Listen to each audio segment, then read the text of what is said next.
Mem is from the second largest city in Australia, Melbourne, who is currently living and working in Beijing, China. He has a Chinese girlfriend, Wang. In English, she is known as Lauren. Like millions of other native Beijingers, she has barely drifted outside of Beijing. On August 10, 2010, Mem and Lauren started a trip in Chengdu by riding motorcycles across West China. Their destination is Xinjiang. My name is Wang, my English name is Lauren, and I come from China. And my name's Mr. Mem, and I come from Australia. Welcome to Where Are We Now? What makes Xinjiang so special to me is the diversity of the whole province. The inhabitants, the culture, the people, the history, the landscape, the vegetation is absolutely gorgeous. When you compare to a place or the eastern side of China and the congestion and the overpopulation, Xinjiang has one of the smallest populations of the whole country, only 20 million people, where the other side of the country has, just Beijing alone, is almost 30 million people. It's congested, the traffic jams, the pollution, it's not comparable. You wouldn't imagine this place is actually China. Think about me growing up in Beijing, such a mega city. Wherever you go, you see millions of billions of people. So me naturally will look for places that are more natural environment, less people. And also when people think about China, they think about, Beijing and Shanghai, they think about Great Wall. But in fact, the west part of China is almost very easy to be ignored. And from the media, from the newspaper, and from what people talk about, especially with my hand background, when I think about Xinjiang, I think about conflicts, I think about danger.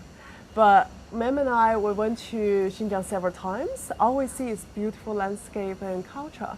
So it just really attracted us to know more, to learn more about it.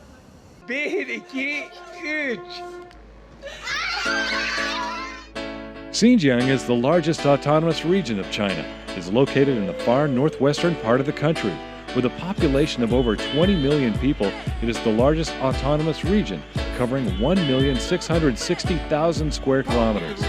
It borders the Gansu and Qinghai provinces to the southwest and the Tibet Autonomous Region to the south. The region also shares a 5,000-kilometer border with 8 different countries: Russia, Mongolia, Kazakhstan, Kyrgyzstan, Tajikistan, Afghanistan, Pakistan, and India. Mem and Lauren have planned to follow the direction of the Great Silk Road, starting from Lanzhou across Gansu province and enter Xinjiang. In Xinjiang, they will cross one of the lowest points of land on Earth, Turfan Basin, going through all kinds of harsh desert, mountain climbing, as well as a ride up to 4,000 meters in elevation. Also, they'll visit the inhabitants in different villages and towns, which have hundreds of years of history. Like honey. Part of our adventure was purely to go places that the normal people don't go to.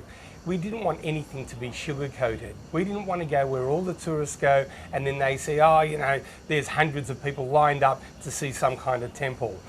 We wanted to go see the people, the culture, the inhabitants, and that's what we did experience, exactly that, the true depth and culture of each province, understanding their foods, their spirituality, their landscape. It was wonderful. Especially many, I would say over 70% of the place we go to, people actually never been to, and the travelers doesn't go. When you drive a vehicle, you cannot go to a certain area. So many people ask us before you go, how much document did you prepare? Where do you do your research and all those information? And in fact, we don't. We couldn't find anything. We only have a very simple map in our hand. We don't know the road condition. We don't know how much, whether there's fuel available, whether there's food. So our baggage was over 30 kilograms because we have tents, we have food, we have all kinds of clothing and shoes. We have to be fully prepared.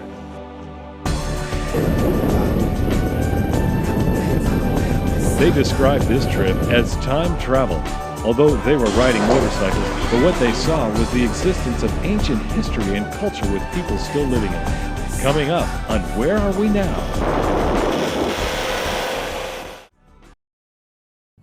Speaking of motorcycles, Keep going. Mem and Lauren bought 2 brand new motorcycles in Chengdu just before they started their journey. But here's the problem. Lauren has never ridden an off-road bike. I always ride scooter, so you know that you don't need to worry about gear in scooter. But with the off-road bike, the first bike was the Chinese gearing system, so it's not the international. It goes around 1, 2, 3, 4, 5 and then go back to 1, 2, 3, 4, 5. It's just totally new to me. Just to start the bike, it spent me half day. Every time I try lose gear, and Mem get really frustrated because he's just yell at me saying that just give it, you have to give it to the bike. You couldn't treating the bike like a pussycat.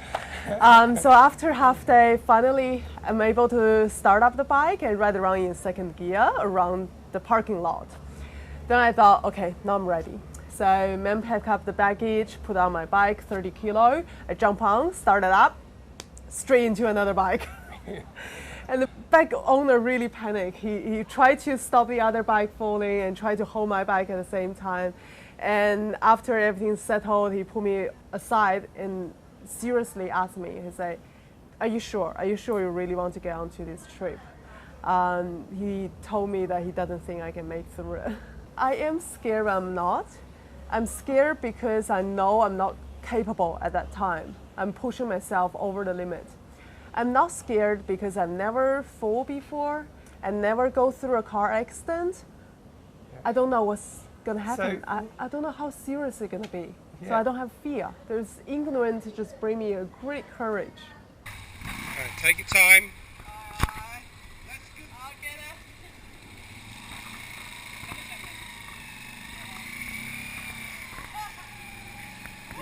It's all right. Remember your brakes. Okay, you're doing well.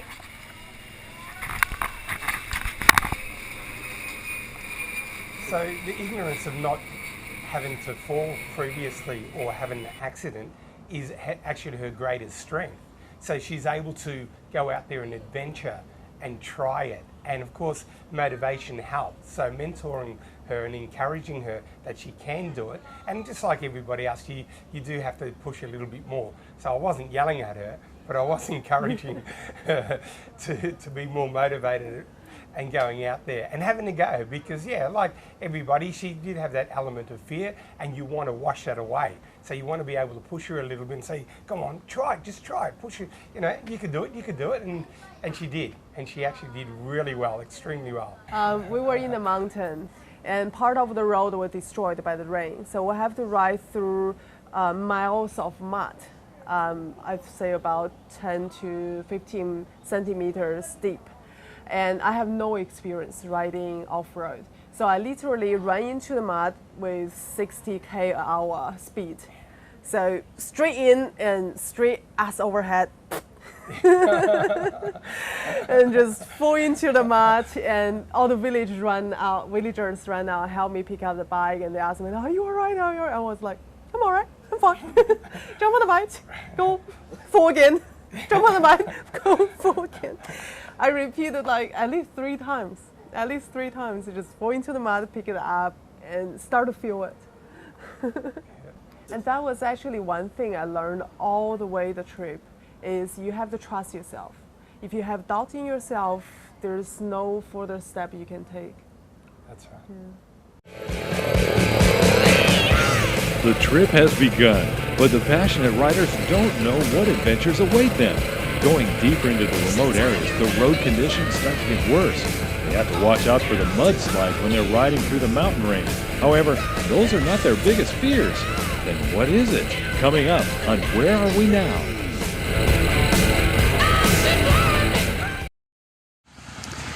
We're coming on to a great example of what's happened in the mudslides, and they've tried to fix it.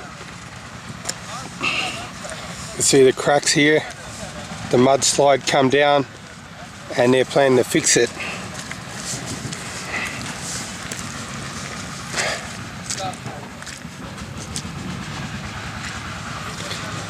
As they're trying to fix it, a coal truck has come to go through, but unfortunately has toppled over. And the people are left with no option but to fix it. empty it out, and then bring it back up again.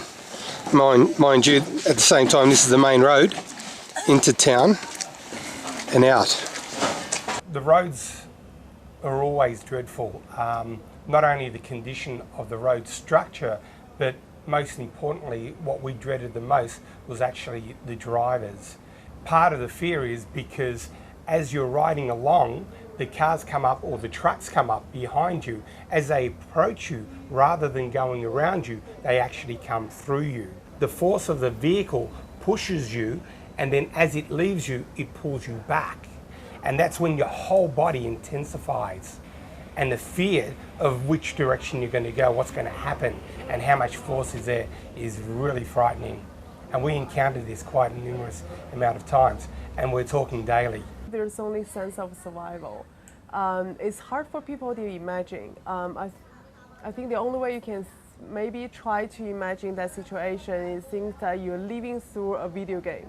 It's that a video game in real life, that there's uncovered hole on the street, all of a sudden disappear. You have like goose and duck, cats and dog, whatever you can think about or not think about, just all of a sudden run into the street. At the same time, you have vehicle passing from behind and try to race you, or some other like totally unexpected. And for me, I'm still learning on my bike, and at the same time, I have to fully concentrate on the road, and it's so exhausting. So every day, after we settle down, I fall asleep like a baby because I'm just fully exhausted. Some of these guys driving these trucks, they're farmers, and with the modern development of China, they require drivers. Seeking drivers is not easy, so they end up finding some of these farmers. These guys don't have high expectations, but what happens is all of a sudden they're given these huge vehicles and they're driving these brand new trucks, and they have this empowerment. It is all as though they own the road and they could do anything they want, but their demands and their needs aren't as great as what ours are. So our expectations are quality food, cleanliness and hygiene, and safety is a very important factor. For these guys, they don't know any of that. All they know is, I've got a brand new vehicle, it's very powerful, and I can do anything I want. I'm going from A to B. And they don't realize the dangers that occur with that power. Just one little clip or one little bad movement, the whole truck is gone. Not only the truck, but the other vehicle that you've collided with, or whether it's a tree, a truck, or whatever it is, you could kill yourself and the other people as well. And we saw quite a large number of these, unfortunately. Especially in Gansu and Xinjiang, normally it's straight roads, and you will see ashes of vehicle on the side of the road or in the desert area beside the road.